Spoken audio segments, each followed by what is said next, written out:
Ulrich Brueckner, a political analyst, also Jean Monnet professor at Stanford University in Berlin. Ulrich, thank you for your time.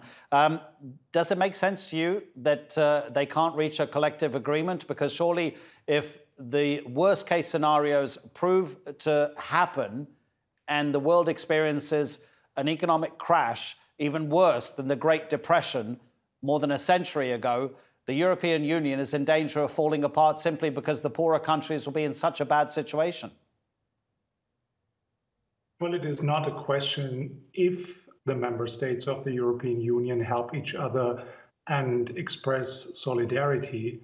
It is a question of what exactly is the right toolbox to address everything that we are not even aware of in its dimension and its pace and who's affected by what.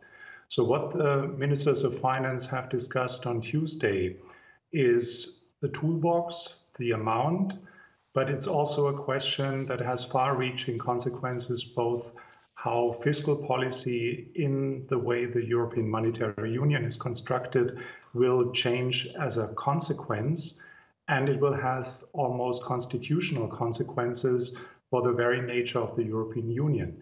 And this is not trivial, and this is not just a matter of, is a group of countries acting in accordance with solidarity or not? It's a matter of what kind of European Union will we see after the crisis.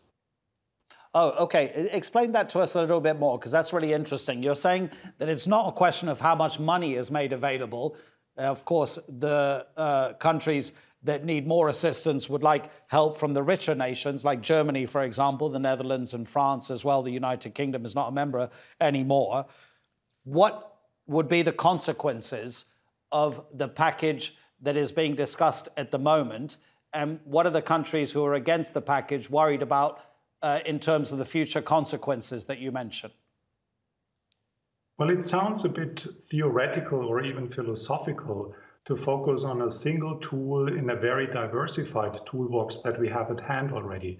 And given the will to discuss numbers like €1 trillion, which is beyond what member states have agreed upon in the financial crisis 10 years ago, it is very clear that it's not just this one particular tool that is called Euro bonds or Corona bonds, but its implications.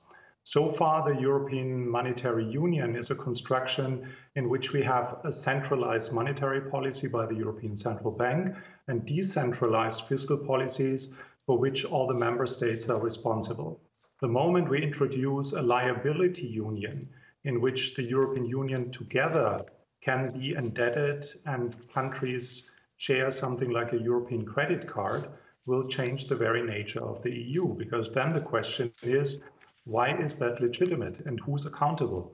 So the moment we spend money collectively, which is not just what each and every country pays as a membership fee, this moment requires a European Parliament that is fully responsible, like no taxation without representation, and a government that reports to a European Parliament, which means the European Union will then become something like a full-fledged political union. And if all the citizens in the European Union are ready to find themselves as being citizens in a full-fledged political union as a consequence of this, remains to be seen.